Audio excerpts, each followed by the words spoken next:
are you doing, my friends? You guys know me. My name is Beto Gudiño at the Christian Podcast headquarters in Costa Mesa, California, right after the apocalypse. Yeah, That's my tagline. But today we have in the bunker a very special guest. So it's our first ever in-person episode, and I'm so excited because today we have a gentleman, Ben Glassman. How are you doing, man? Hey, good. Doing Good. great. Cool. The pandemic has not affected me at all. We're solid. You're solid? Yeah. All right. How did you prepare for the pandemic then? We didn't prepare. We just decided to live our lives the way we always have. Awesome. Wow. It's like Nothing happened. We're all good. All right. Love it. Well, Ben, thank you so much for being on the show. This is the first ever in-person podcast that I do for Christian Podcast. We've done, before we've done many in-person. Yeah.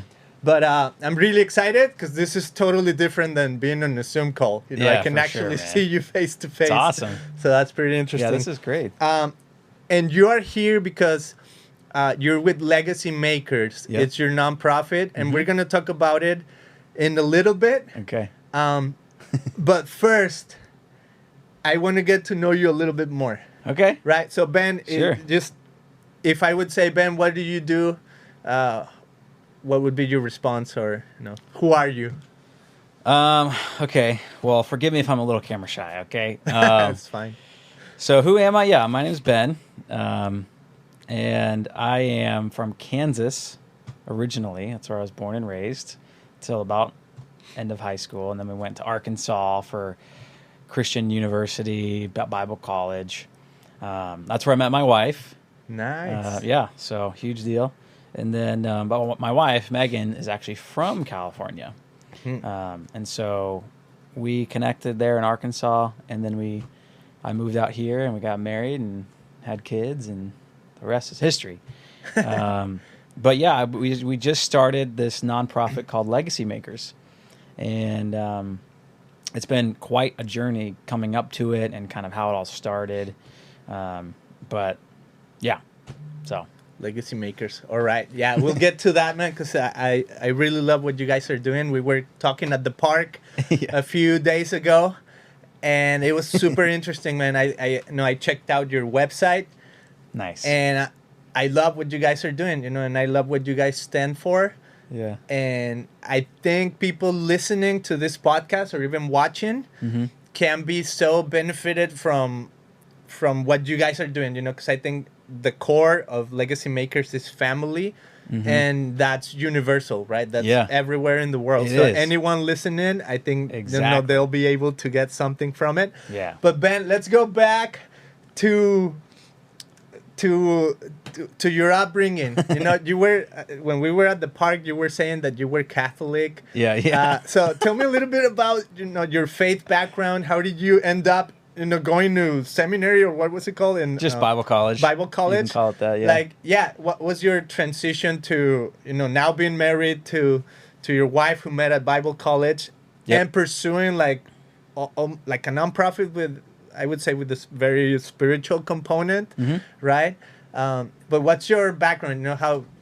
Why did you grow up Catholic, and then what was there ever a transition in your faith that made you want to pursue college and Bible college? I mean, grew up going to the Catholic Church, which is great, and then I got invited to a non-denominational or Christian church youth group in high school, and it was just like totally changed my life, like totally transformative, and like the environment and the people, it felt more real and just relevant to me.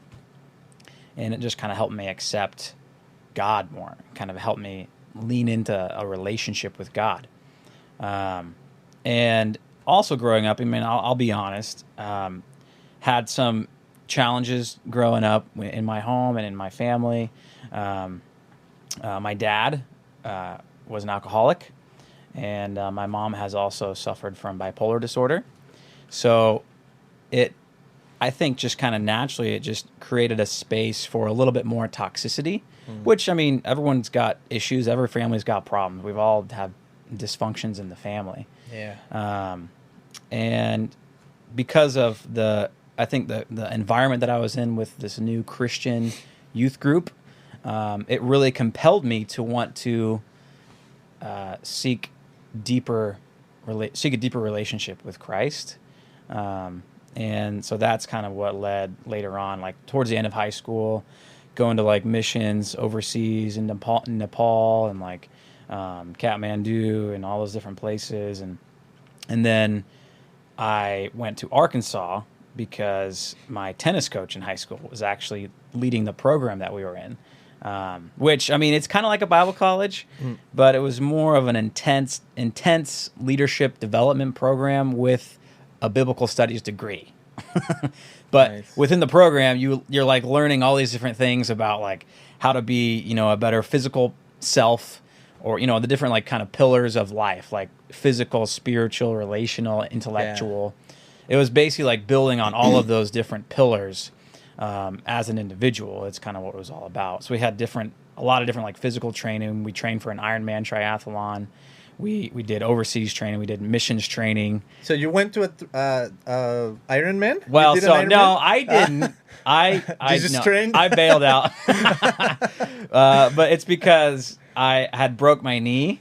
Oh, And so I was kind of like on the slow track. that I would be a guess. hard one if you Yeah. have a broken knee. It was bad. Funny story about that, actually. I broke my knee from wakeboarding, so I was really into wakeboarding in high school, and I basically was getting into like doing tricks and stuff, and I fell down, and like my whole like bottom of my leg was like went sideways and like totally snapped all the stuff in there. Anyway, Ow. in the when I was having surgery, they had to abort the surgery because the light bulb above, like when my knee was like wide open and they were fixing it, the light bulb above like came down and shattered in my knee. No. Yeah. You're Just kidding. totally crazy. Yeah. So they had to Whoa. abort it. They had to like power wash it all out, and like everything Power was wash your knee? yeah. Your open seriously. knee? Like I don't Was know how it many painful? gallons. I was asleep. Oh, wow. So I woke up and they're like, "Yeah, we're gonna have to do this again." I'm like, What? So yeah, a month later, had to go back and they did it again, but that was a pain. But anyway, yeah, I forgot where I was going. Well, the recommendation is fix your light bulbs before you operate. Yeah, seriously, make sure they're screwed in tight, guys. Come before on. you're in the operation room. Well, it's the part where you say like many of us, I won't say all of us, but many of us can so relate to coming from a broken family or a dysfunctional family. In your case, you mentioned just like this toxic habits, right, with alcohol or just being bipolar, right? In my case, my parents got divorced when I don't even remember, like 11 or maybe a little younger, or somewhere in elementary, when I was still in elementary.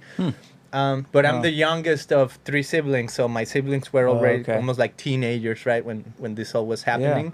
Yeah. And then I married my wife, many years later, whom you met, Yeah. and That's crazy. and her story is very similar, right? She comes from a dad who was alcoholic. Her mom passed away when she was 14, and then the dad abandoned.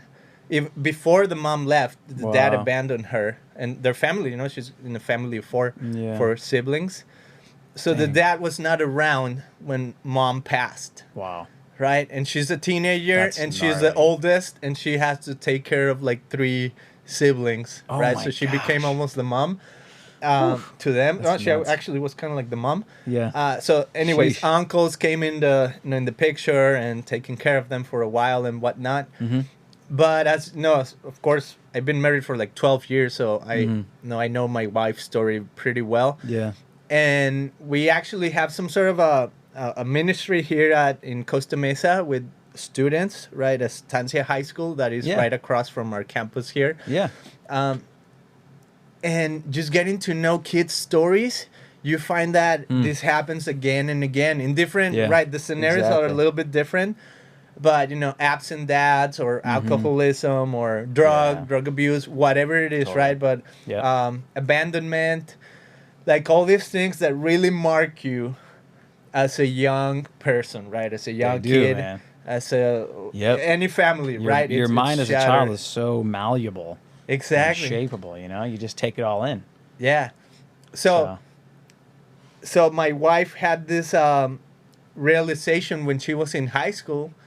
She grew up with all this stuff, right? Yeah. And then there comes a point where you're like, okay, I have the short end of the stick, right?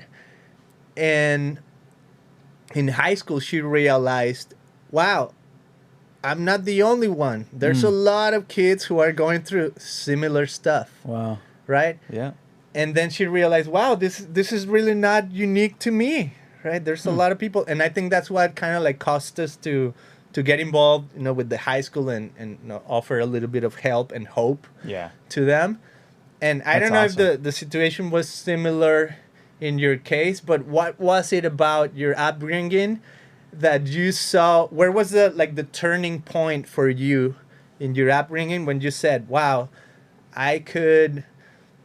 there's a way to turn this around. There's a way for me maybe to not live the same kind of life that my parents lived, or help them in a way. Was there ever something like that in Well, to be honest, I background? think me growing up, I think a lot of what I experienced was suppressed. And so I probably didn't really experience a significant turning point towards, understanding more of like how it affected me and like wanting to change and all that until actually I got married. Because marriage is like so much of like a magnifying glass on like all the different things, because it's just like everything comes up. You're in this covenantal lifelong commitment, and it's so much easier to be yourself. But then the things that you naturally suppressed as a kid, they just start boiling up to the surface, and then what are you going to do about it? You got to start dealing with it and trying to understand it and figure it out. And so I went to like a lot of counseling, a lot of therapy, and just started realizing like all these different things and how kind of my upbringing affected me and what I brought into my family and in my marriage. But there wasn't a big change until, so we got married, and 3 months later we got pregnant after we got married. And then once we finally had our first kid, so Camden, who's our oldest daughter now, she's 5 now. When we first had her, when she was just a baby, it was in the middle of a pretty, like, just a really busy season of life for me, where I was still going to school online. So I was like basically a full-time student online. I was working a job as facilities director at a church, and just trying to have a marriage, trying to have a family, and then having a newborn. And then in the midst of all of that, we were remodeling 2 apartments to try and save some money on our rent. And so it was just insane, like just so much going on. And I was just like basically non-existent as a husband and a father, from like working during the day and then coming back home, shoveling food in my mouth for dinner, and then going to the apartment to work on it until 1 or 2 in the morning for about 6 months. Wow. So it was just like this crazy time. And I just like was like, okay, this is not working. Like, it was an unhealthy place for me. And I just kind of like finally came to this point where I was like, this is not working. This is enough.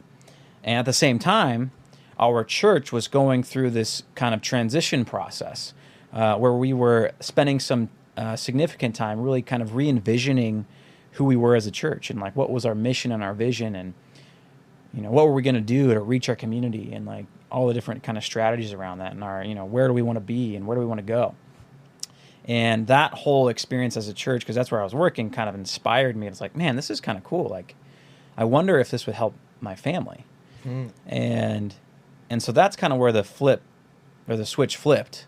Yeah. And I don't know, a couple weeks after that, my wife and I, Megan, we on our date night, we did this, like, we spent, like, I don't know, 3 or 4 hours just like thinking through, okay, who are we? Let's just slow down. Let's pause. Yeah. take some time to like think about who are we as just individuals. Like, where do we come from? What are our strengths? What are our weaknesses? What do we bring to the table as far as our family goes? And just kind of asking some really specific questions, we got really clear on like, now as a family, these are the things that we're going to draw the line in the sand with, as far as like what we believe in, what are our values, our even family mission. We just uncovered and really identified those things where they're like non-negotiable now, where it's like they kind of affect and help play into our decision making as a family of like what we're going to do or how we're going to spend our time, or what do we need to say no to so we can say yes to the things that we really feel like we've been brought together for. That's good. So that was like the biggest boiling point for me and our family and myself, and then just realizing that like we got to make a change. Like, if we keep doing this the way it is, then what's going to change from the previous generations. Is that how Legacymakers was born? Like, what you're describing is what became Legacymakers? Like, I mean, asking the question like, who are we as a family and all of that? That was I don't know, 4 or 5 years ago, and that was like the seed, I think, for us, like the seed kind of planted inside of our minds and hearts. And just because we benefited so much from doing that, and like totally changed our life as a family. Megan, my wife, she does graphic design stuff, and so she took all of that we talked about and kind of encapsulated it into a really cool family crest that is like symbolic. What is that? A family crest? Yeah, sorry, I'm from family... Mexico. I get away with man. that. That's great. So a family crest is like, we actually talk about it in our legacy mapping sessions. But basically, a family crest, if you think about like back to old medieval days, like in Europe, a lot of times like the kings and the queens would basically bestow upon these knights specific, and you can call them emblems, but basically they were called a coat of arms. That would basically tell the story of all of the accomplishments they've had as a knight. And then the knight had specific rights over that coat of arms, so no one else could have it. Cool. And then they would pass that down in their family from generation to generation. And then, in the family, if like things changed, or if a son or whatever got another accomplishment, they would tack that onto the coat of arms and then continue to pass it down. And so we kind of like took a spin on that and made it more modern. And so it's like, more up to date as far as like what would be cool these days, kind of like, and so we made ours into like a cool shield shape that we can make into a patch, like put on our backpacks or like our jacket or hat or something like that, but I mean, something cool kind of about coat of arms in general, and we mentioned this, but if you relate God to being like the king, or like the King of Kings, in a sense, it's like you're getting this crest. Like we got this crest from, like, I don't know, we were just like praying and thinking about it, and like we just felt like this is what God wanted on our crest, if you will. And so it was just cool to like kind of relate that to the whole symbolism between like when the kings and queens gave the knights like their coat of arms, like God, the King of Kings, is giving us our crest for our family and what he sees it as. So that's important. I had a podcast interview with this guy named Mark Charles, who's a Native American. Oh, cool. And he's running for president. So if you haven't seen that episode, go check out the episode. Whoa, that's cool. But it's so interesting because when he tells who he is, it's almost like he has to say this whole lineage of ancestry. Really?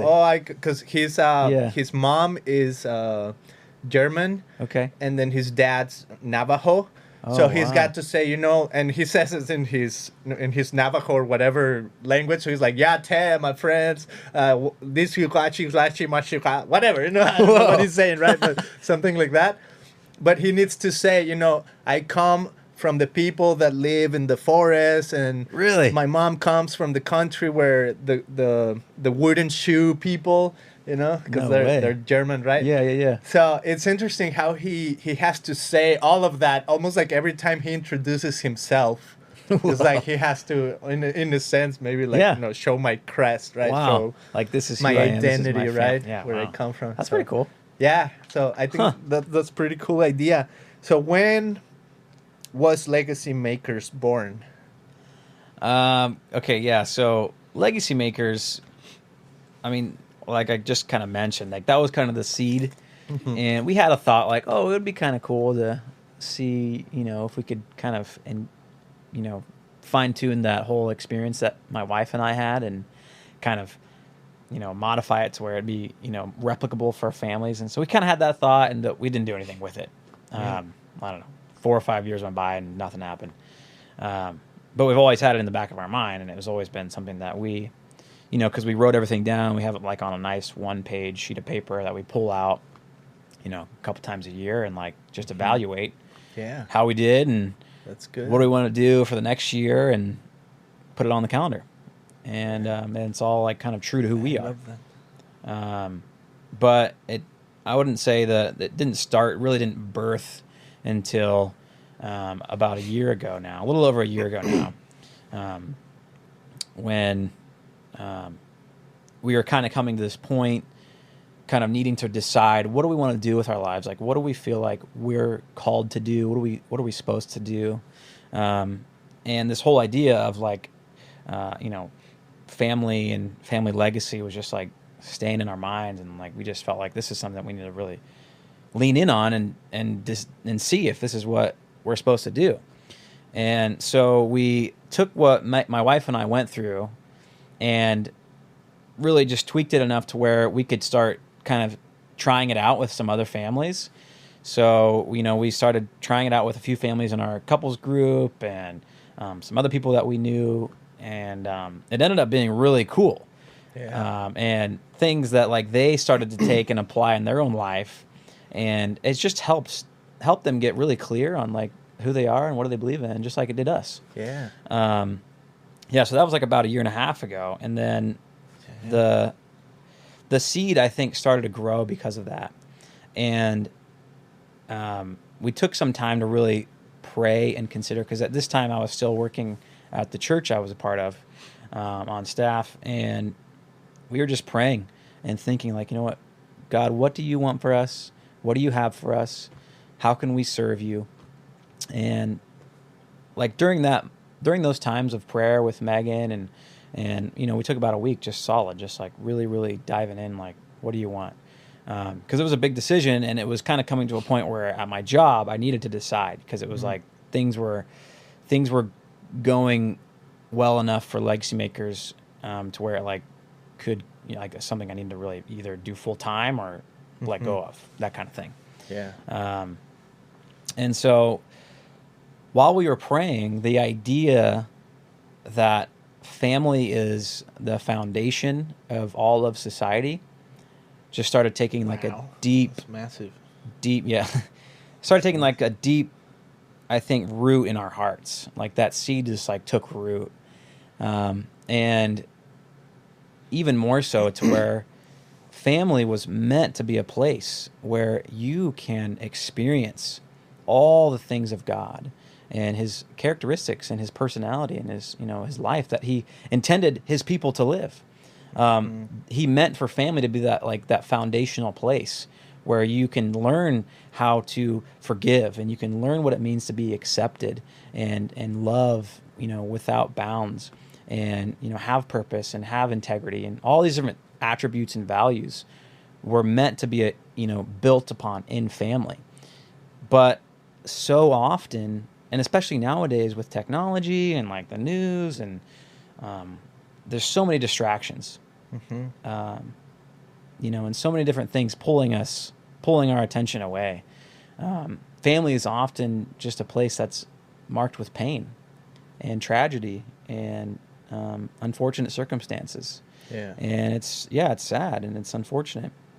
And so the idea of, family being the foundation of society, and the whole concept of legacy, and really taking what we do a step further, and almost like when we sit down with families now, I kind of relate it to like we are putting a magnifying glass on the DNA of your generation, and like picking it apart and putting things in that should have been there since the beginning, and helping them think about this and think about like the long-term impact of their family, but from the beginning. And so it's like helping them either start off on the right track, or maybe things haven't been going well, and so we're kind of helping them realign or get back on track. And it's just been incredible the way that what we have done has unified and brought hope to families and so much purpose. And our whole hope is that we, as legacy makers, can really start to inspire this movement, if you will, of like purpose and unity in families as like the foundation of society. Yeah. Because if we do that, then that's going to enable the next generation to live in the positive light of their parents' legacy.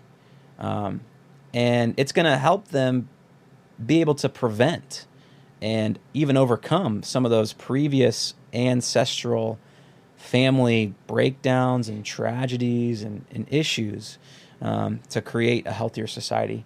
And it's a long-term commitment. It's a long-term investment. Your family is your life.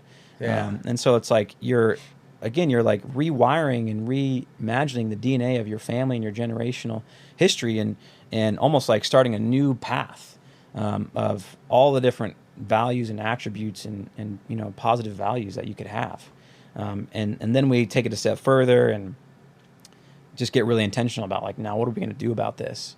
How are we going to apply this to our life every day, every week, every year? So it is something that is ensuring your legacy is one of like, positive value.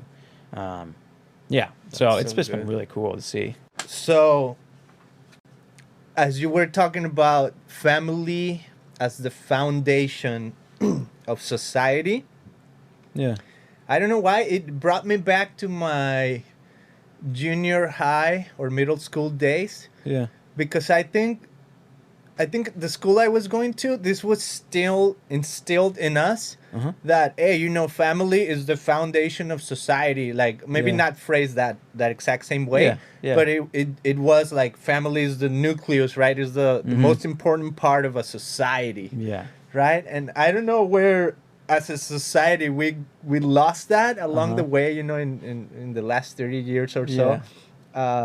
Maybe like you were saying, we have so many distractions and all the internet and maybe like all these things that have played out, right? Social media in the last 10 years have had a role in pulling us away from even things like the table, right? Because I was looking at your website where the table used to be the place where families come together, right?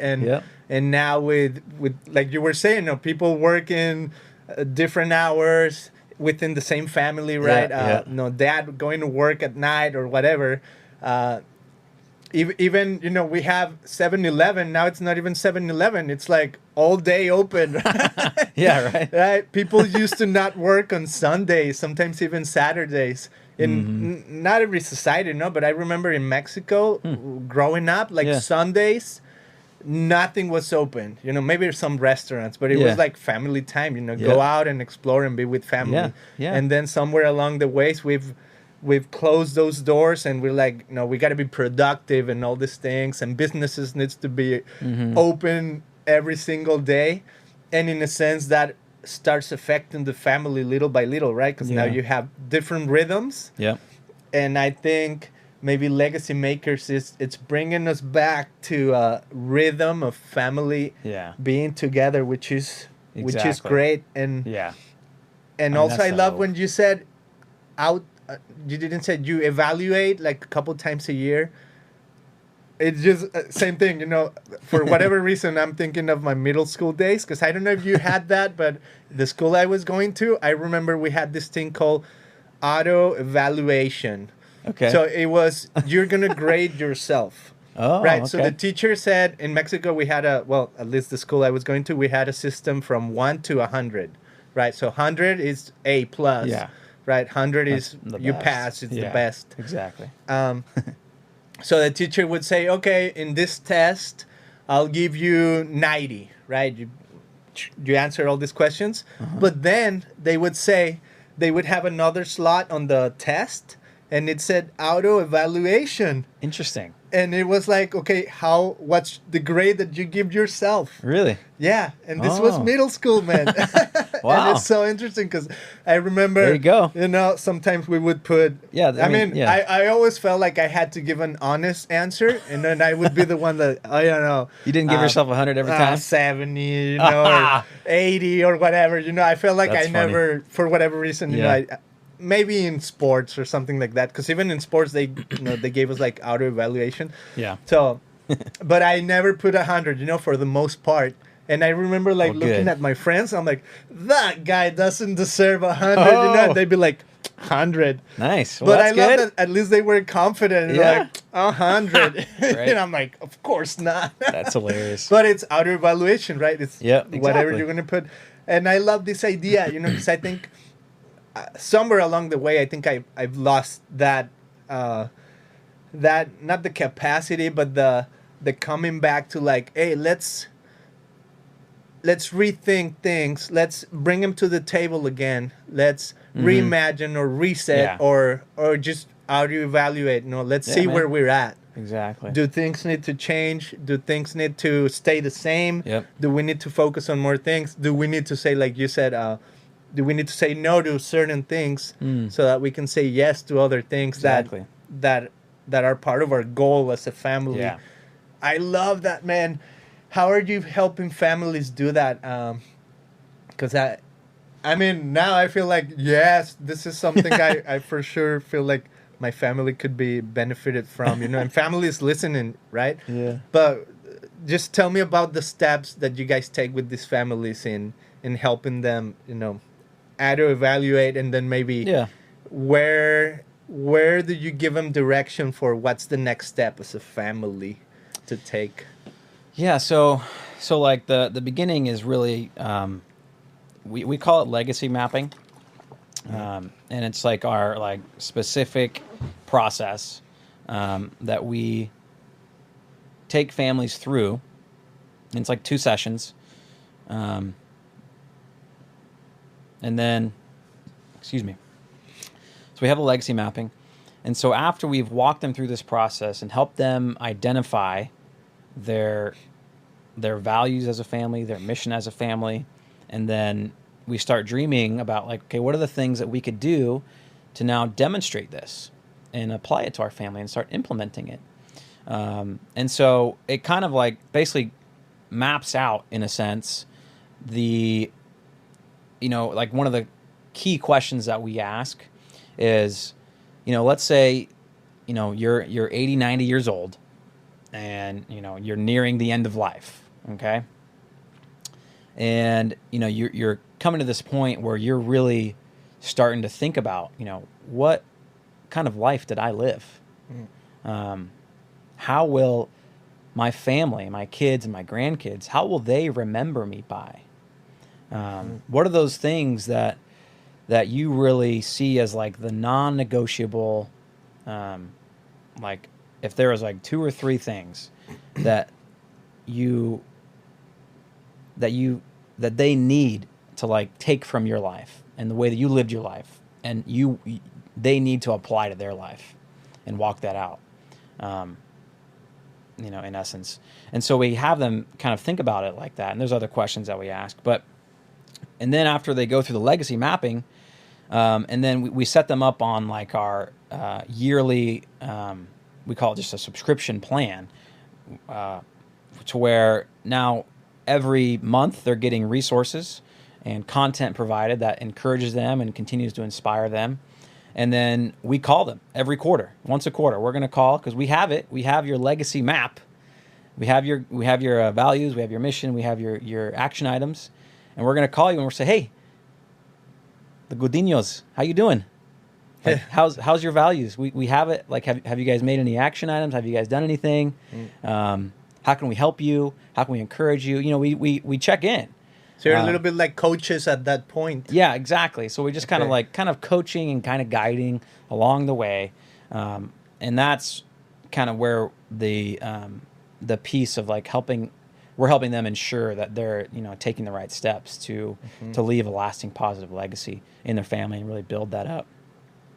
But yeah, I mean that's pretty much it. That's so good, man. Yeah. And this idea of legacy makers is so massive, because it's, I mean, a legacy is like you're saying, right? What you're gonna be remembered for, that's your legacy, right? And in a sense, it's almost like your legacy could be a bad legacy or a good legacy. Exactly. Everyone's right? gonna leave a legacy, man. Yeah, everyone's gonna leave a legacy. But I love this other word, makers, because it's like it has a more intentionality to it, right? Because if you want to leave a bad legacy, it's almost like, okay, you're on the right path. Right? Yeah. Don't do anything, or just pursue whatever you want. Exactly. You're there, right? But if you want to make sure like you get to the legacy that benefits others and benefits your family and even generations to come. Yeah. I think that takes intentionality. Exactly. And I love that, because it's makers, right? Yeah. It's not going to happen if you don't make it and take the steps. I want to tell you this funny story, man, because it's, I mean, you guys are legit, you know, like we met your wife and we met at the park a few weeks ago, and it was awesome. And right now just talking to you and, checking out your website and everything, and just kind of knowing who you guys are. I mean, you guys are legit, right? But I'm going to tell you this story because it's just for the people that maybe sometimes are on the fence about getting to know somebody new. Yeah. And maybe this happens to me after this experience that I'm about to tell you, right? Okay. When I'm meeting somebody new, and especially when it's a couple, a new couple. Yeah. I'm always a little bit on the fence because of this experience where we met a couple. We were at IKEA, me and my wife. Yeah. Looking at furniture, right? Like the new chair or whatever. Okay. Well, we were actually at the light area, right? With all the hanging lights and whatnot. So anyways, we're buying a light. And then this couple sees us. And then they see like, oh, these guys speak Spanish too. Huh. Right, so it's like, oh, so they approach us, and my wife loves talking to every single person in the world, right? She loves talking, meeting new people. So anyways, they approach us, we start talking, and it was a nice conversation, right? Oh, no, we actually found out we were both Mexican, like they are Mexican and we're Mexican, but they're from a different city. Okay. So it was pretty cool, like we found like commonality and whatnot. Like, totally. That's cool. Maybe we should hang out a little more. And then they mentioned this word, man. And I don't know if you have experiences with this, but they're like, we would really love to introduce you to our mentors. Okay. So like, mentors? No, it just sounded a little. I know where you're going with it. Yeah. Oh. It just sounded a little bit funny, right? And funky. I'm like, okay. I know exactly and Millie didn't say anything, but okay, So eventually we met again. Yeah. And we're at a table and we're having a great time. Oh, gosh. And you guys would be so good for our mentors. You guys really got to know our mentors. Interesting. But maybe you're not ready. Okay, we're not ready. Okay. So eventually we find them at church. Really? They happened to show up at church. Oh, damn. I don't think they were necessarily like following us and like, I know we want to see these guys. Maybe, right? Because that would have been really sneaky. Yeah. But seriously. Anyways, we meet at church, and at this point, they're like, wow, this is really a sign from God, right? You guys really got to meet our mentors. And at this point, Millie's like, I know what this is about. Yeah. I come from Mexico. I know what this is about. Even in my own personal experience in Mexico is like I went to a few of these things. Like pyramidal whatevers in Mexico. So I kind of was giving them the benefit of the doubt. Like, no, this is not about that. No, right? I've been there too, man. We've done the same thing. And then eventually the last one, we're meeting at our house, and then my wife's. They're like, you guys got to meet our mentors. And then my wife's like, I know what you guys are about to tell us. Is it Amway? Oh, yeah, Amway. And they're like, how did you know? Oh, How my could gosh. you know? How, like, they are Dude, it's a so classic. surprised, right? And Yeah. they even like were willing to like give us books and like all this stuff. We're on to you, Amway. Exactly. But sometimes when you meet people, you know, you think they come with the best of intentions, and really what they're doing is it's self-seeking, right? That what they're doing is they're trying to build their own pyramid, right? And in this sense, I feel like some people could be on the fence when it's things like family, you know, and involvement, and especially when people gotta maybe put their money and invest, Yeah. right? But I think this is a legit approach, man, because it's about your family, Yeah. right? It's not my family. I mean, you guys went through the process, like you mentioned before. Yep. But it's about developing your own legacy for your own family. Yeah. And that in itself, and like you were saying, you know, family is the center of society. Yeah. So when you invest in that, you're Exactly. investing outside of yourself. And I think that's I mean, what would you tell people if they want to sign up for this? What would be your, you know, why should they check it out?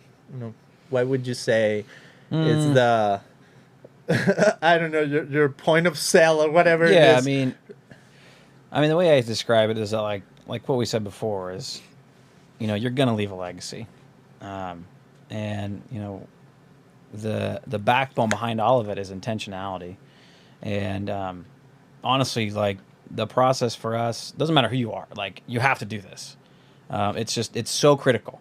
It is so critical to your family, you know, and then you know thinking about where you come from and where you came from and the type of environment you were raised in, and this is just creating yourself an opportunity in a space to re-envision that, and it's so necessary, and part of the reason too is because it's like we're taking a cumulative approach to affecting societal change to where we are together walking down this path as families united as legacy makers.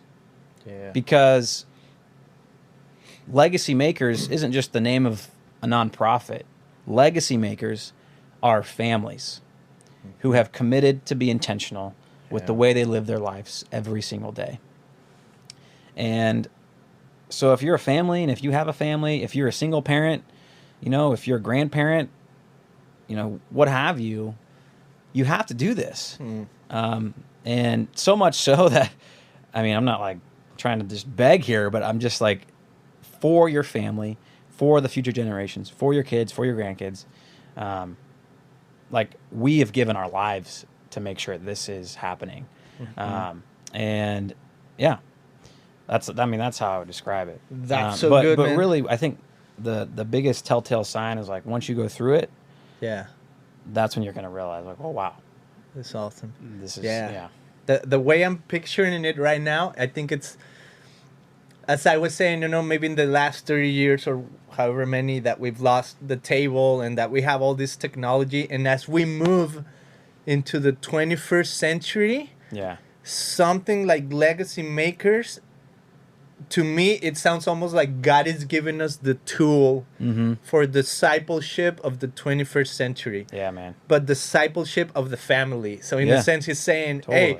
hey, it's almost like, do you, as a society, do you guys want to make it to the following century Yeah. or the upcoming centuries? Seriously, man. This is the tool. Yeah. You know, I was almost like playing I with agree. this when we were at the park. It's like, wow, it sounds a little bit like, you know, focus on the family, right? Like Yeah. they were up to something right when Yeah. when Yeah. these guys started Exactly. their thing. But I love it, man. How can people sign up if they do? You know, where can they go to check it out? What are like the social media, website, or phone number? How can people reach you? Yeah, I mean, the Instagrams? best way is just going to the website, which is just chooseourlegacy.com. And, you know, you can look around there if you want. But you can sign up.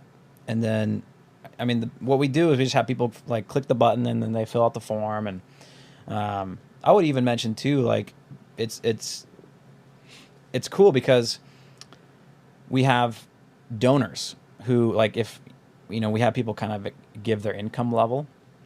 And so that helps us kind of identify, okay, where are they at in the bracket and what are they able to afford? And so what's cool is that if it looks like it's unapproachable, like the fee to go through it, that's okay, because we have people who believe so much in what we're doing and the value that you take away from this, that we provide like scholarships to do it, because it's just like almost a no-brainer, almost. But yeah, just go to the website, check it out. Okay, so chooseourlegacy.com. Chooseourlegacy.com. Okay, chooseourlegacy.com. That's the website, guys. Check it out. Legacymakers. Ben Glassman. I met your wife and I was about to say this stupid joke. I'm going to say it, but it's like I was going to introduce you as Ben Glassman and Megan Glasswoman. Nice. Dad joke of the year. Right? I even feel bad just trying to remember my own joke. Oh, man. It's hilarious. Feel so bad. That's the worst way to end a podcast. Right. One other question. Is this only for Christian people, or can anybody sign up? Is there any, like the spiritual component in this? Who is this for? Thanks for asking. That's actually a good question, because I think you said it, but I think the cool thing about this is, my wife and I were Christians, okay?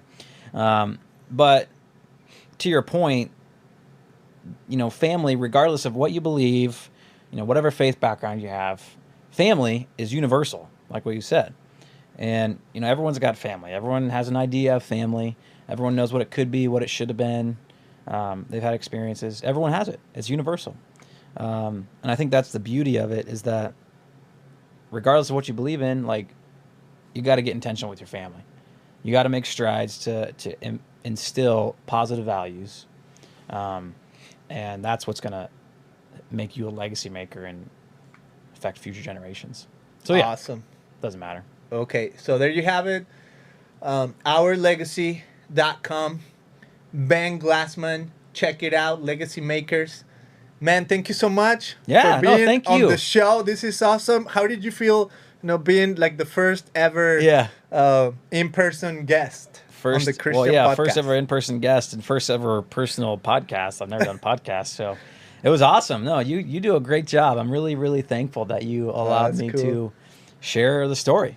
And so, thank you for asking good questions, and thanks for opening up the time. Do you feel like, is there anything else you would love to say that you feel like, oh, no, I really wanted to say this? And I don't know if I said it, and you can throw it in there or do whatever you want, but I like to just always mention that, if you look at all the different societal issues on the surface, from like the more extremes of homelessness or substance abuse, human trafficking, to maybe the lesser extremes of divorce, maybe fatherlessness, workaholism, those types of things. On the surface, more often than not, each of those surface level issues can be traced back to, at some point in the family, they didn't learn how to like deal with life or cope with life, or how to have intention and purpose. They weren't instilled, helpful, positive, godly values.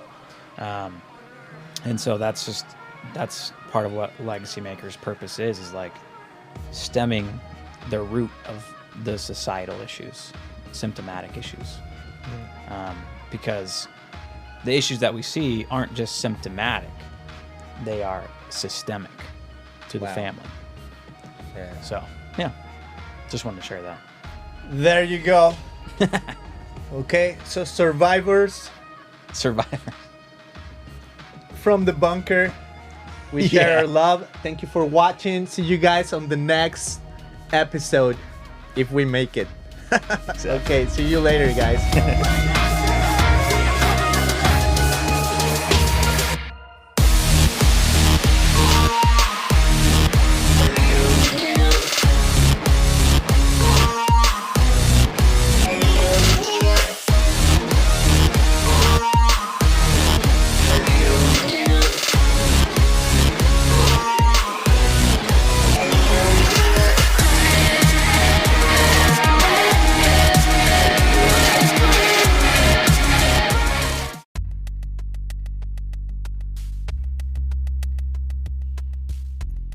thanks for listening to this episode of Christian Podcast. If you liked this episode, share it with friends and family.